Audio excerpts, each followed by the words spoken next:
आज की इस वीडियो में बात करेंगे class 9th subject science worksheet number 63 date 06/01/2022। Name of the student and name of the class teacher. बच्चे अपना नाम यहाँ लिखेंगे, क्लास टीचर का नाम लिखेंगे। ये जो वर्कशीट है ये directorate of education GNCT of Delhi द्वारा रिलीज की गई है। जो चैप्टर है हमारा ग्रेविटेशन है, जिसका सब टॉपिक वो चल रहा है motion of object under the influence of gravitational force. Gravitational force की वजह से किसी ऑब्जेक्ट के ऊपर मोशन का क्या इन्फ्लुएंस होता है उसके बारे में देखेंगे कि किस तरह से ऑब्जेक्ट का मोशन होता है ग्रेविटेशनल फोर्स के इन्फ्लुएंस पर। ज्ञान। Can you tell if I drop a ball of iron another ball of plastic of same size in vacuum from the same height which one will fall and reach the ground first. जैसे कि ज्ञान से पूछा जा रहा है कि अगर एक बॉल है, एक आयरन की बॉल है मेरे पास और एक मेरे पास बॉल है प्लास्टिक का, अगर दोनों को वैक्यूम क्या होता है? वैक्यूम वो प्लेस होता है जहाँ पे कोई भी एटमॉस्फेयर नहीं होता, उसको हम वैक्यूम कहते हैं। तो उस प्लेस में अगर सेम हाइट से दोनों ऑब्जेक्ट को मैं सेम हाइट से अगर मैं छोड़ूं तो ग्राउंड पे सबसे पहले कौन पहुंचेगा? प्लास्टिक की बॉल या आयरन की बॉल? ये रही मेरे पास आयरन की बॉल, ये रही मेरी प्लास्टिक की बॉल। अगर इन दोनों बॉल को, जैसे कि आप देख रहे हैं, इस दोनों बॉल को इस सेम हाइट से मैं ड्रॉप करूं तो ग्राउंड पर सबसे पहले प्लास्टिक की बॉल जाएगी या आयरन रॉड की बॉल जाएगी? ठीक है, तो अब आंसर सुनते हैं। आंसर क्या कहता है दीदी? The mass of plastic ball is less than the mass of iron ball. जैसे कि हम जानते हैं कि प्लास्टिक बॉल की मास जो होगा कम होगा किसके? आयरन बॉल के comparison, due to which iron ball will reach the ground first.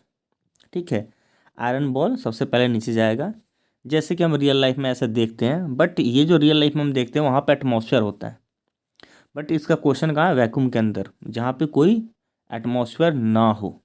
ठीक है, बॉल की साइज भी सेम साइज की है, वहाँ की बात की जा रही है। आगे आंसर सुनते अब। ज्ञान। एज वी नो, जैसे कि हम जानते हैं, as you know that every object is attracted toward by the earth by a gravitational force.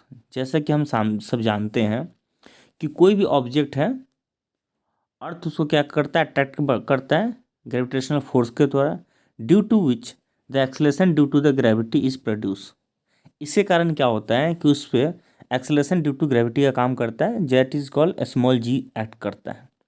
और हमने पिछले क्लास में ये भी देखा था कि जो स्मॉल जी की वैल्यू होती है वो कितना होता है? 9.8 मीटर पर सेकेंड स्क्वायर। यानी कि इस ऑब्जेक्ट पे भी और इस ऑब्जेक्ट पे, दोनों पे जो small g acceleration due to gravity जो लग रहा है वो दोनों पे सेम लग रहा है, यानी 9.8 मीटर पर सेकेंड। वेदर वो बॉल चाहे कितनी बड़ी हो कितनी छोटी हो, या जिसका मास बहुत ज़्यादा हो या कम हो, दोनों में पर जी की वैल्यू क्या है? सेम लग रहा है, acceleration due to gravity. Acceleration due to the gravity does not depend upon the mass of an object. जैसा कि हम जानते हैं कि मास ऑफ ऑब्जेक्ट पे डिपेंड नहीं करता acceleration due to gravity. Therefore in vacuum, vacuum में not only of this two object, all object fall with the same rate and reaches at the ground at the same time. सिर्फ हम इस दो ball की बात नहीं कर रहे हैं, इसके अलावा दुनिया में कोई सी बॉल है, उस सारे बॉल या कोई भी ऑब्जेक्ट दुनिया में क्यों ना हो, उन सारे ऑब्जेक्ट के ऊपर हमें पता है कि स्मॉल जी की वैल्यू क्या है? 9.8 मीटर पर second square, that is called acceleration due to gravity. यही एक्ट करेगा सारे बॉडी पे, सारे बॉल्स पे, या सारे जिस तरह की वस्तुएं हमारे पास हैं। तो इस कारण से सब सेम रेट पर ग्राउंड में आएगा वैक्यूम के अंदर। ठीक है, लेकिन हम जो रियल लाइफ में होता है, यहाँ पे एटमॉस्फेयर होता है, तो एटमॉस्फेयर की रेजिस्टेंस की वजह से उसकी जो टाइमिंग होती है वो वेरिएशन करने लगती है। ठीक है, आगे हम इस वर्कशीट में पढ़ेंगे, समझेंगे। आई होप यहाँ तक आपको समझ में आया होगा। आगे देखते हैं क्या कहता है। चलिए आगे देखते हैं। कहता है इन normal condition if you perform the similar activity with a feather, पंख एंड स्टोन। अगर इसको हम सेम नॉर्मल कंडीशन में इस एक्टिविटी को परफॉर्म करते हैं we observe that the feather reaches the ground little later than the stone. क्या होगा, जो पंख है, फीदर है, वो थोड़ा सा देरी से ग्राउंड पे पहुंचेगा एज कंपेरिजन टू किसके, स्टोन के। This happens because of air resistance. ये ऐसे इसलिए हो रहा है क्योंकि एयर क्या कर रहा है, रेसिस्ट कर रहा है। रेसिस्ट मतलब रोक रहा है उसको, ठीक है। रेजिस्टेंस मतलब रोकना, नीचे से एयर उस पर फोर्स लगा रहा है तो उसको रेसिस्ट कर रहा है, रोक रहा है। Resistance offered by air to the feather is more than the resistance offered to the stone, due to which the falling speed of feather is slower than the stone. जैसे कि यहाँ समझाया गया कि जो एयर जो है वो फेदर के ऊपर ज़्यादा रेसिस्ट कर रहा है एज कंपेरिजन टू स्टोन। इस कारण से क्या हो रहा है कि जो स्पीड है फेदर की वो स्लो हो जाती है और वो थोड़ी देर बाद फॉल करती है ज़मीन पे as comparison to stone. But if you perform the same activity in vacuum, अगर हम इसको सेम एक्टिविटी को वैक्यूम में परफॉर्म करते हैं। वैक्यूम क्या होता है, एक कंडीशन होता है जहाँ पे कोई एयर नहीं होता, कोई एटमॉस्फेयर नहीं होता, तो all objects freely fall with the same rate of velocity and that is called acceleration due to the gravity and reaches the ground at the same time. तो जो दुनिया में जो भी ऑब्जेक्ट होगा, ऑल ऑब्जेक्ट क्या होगा, सेम रेट से फॉल करेगा। जैसे कि हम जानते हैं कि उस पर जी की वैल्यू कितना लगेगी, सब पे 9.8 मीटर पर सेकेंड स्क्वायर लगेगा जी, 9.8 मीटर पर सेकेंड स्क्वायर लगेगा, ठीक है। तो एक्सेलरेशन ड्यू टू ग्रेविटी सब पे सेम लगेगी, इसलिए सबकी स्पीड सेम होगी और वो सेम टाइम पे जाके ग्राउंड पे टच करेगा, ठीक है। आगे देखते हैं वर्कशीट में आगे क्या बताया जा रहा है। आगे ये बताया जा रहा है कि यहाँ देखते हैं, when a stone is throne upward, sorry यह देख लेते हैं, पहले इधर से देखते हैं, ठीक है, फिर ये बताता हूँ। पहले ये देखते हैं, चलिए ये देखते हैं राइट हैंड साइड का। कह रहा है near the surface, earth surface, the distance from the centre of the earth can be taken as almost equal to the radius of the earth. जब सरफेस के ऊपर जो होता है डिस्टेंस जो होता है सेंटर से टेक करते हैं, ठीक है, किसी ऑब्जेक्ट का, तो हम उस समय क्या करते हैं कि वो हमेशा इक्वल होता है रेडियस ऑफ द अर्थ के बराबर। As earth is very large so the value of g consider to be constant near the surface, इसलिए हम क्या करते हैं, जी की वैल्यू कांस्टेंट रखते हैं सरफेस के ऊपर। Therefore in all three equations of motions, हमने तीन इक्वेशंस ऑफ मोशंस पहले पढ़े हुए थे। क्या था वो, v equal to u plus a t, एक इक्वेशन ये पढ़ा था आपने। फिर s equal to u t plus half a t square, ठीक है।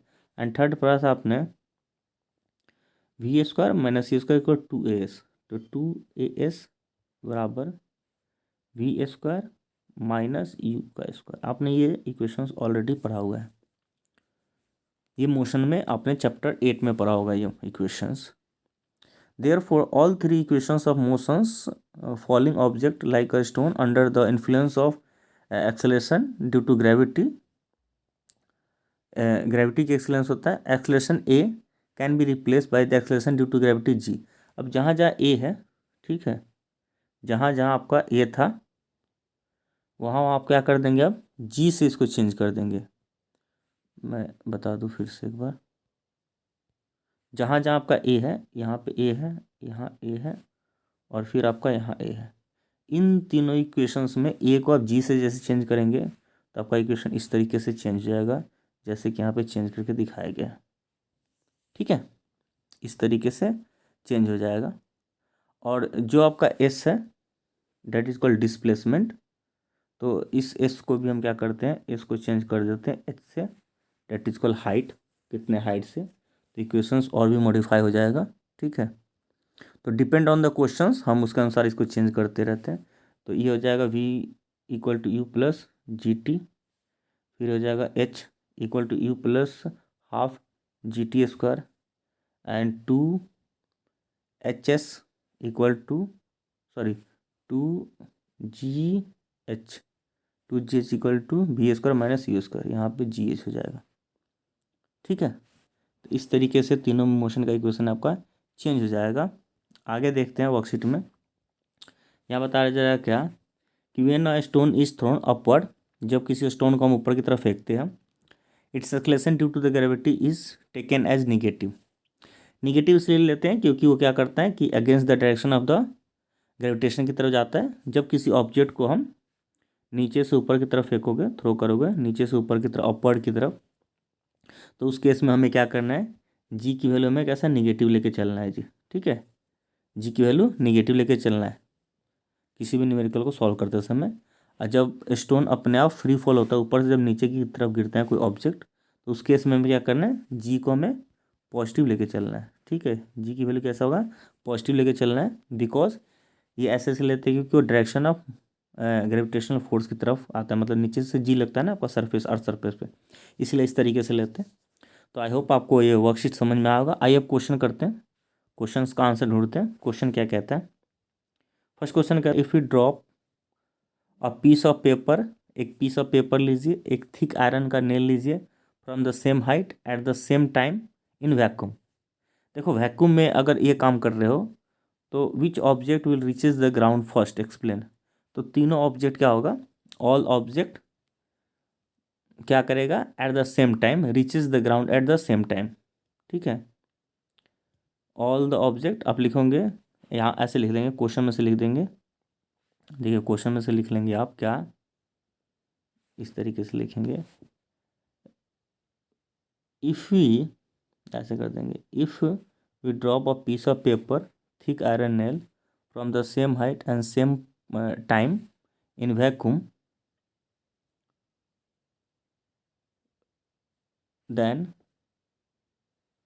देन ऐसे लिखेंगे, all object fall freely with the same rate, that is acceleration due to gravity, and reaches the ground at the same time। ठीक है, ये आपका answer हो जाएगा फर्स्ट।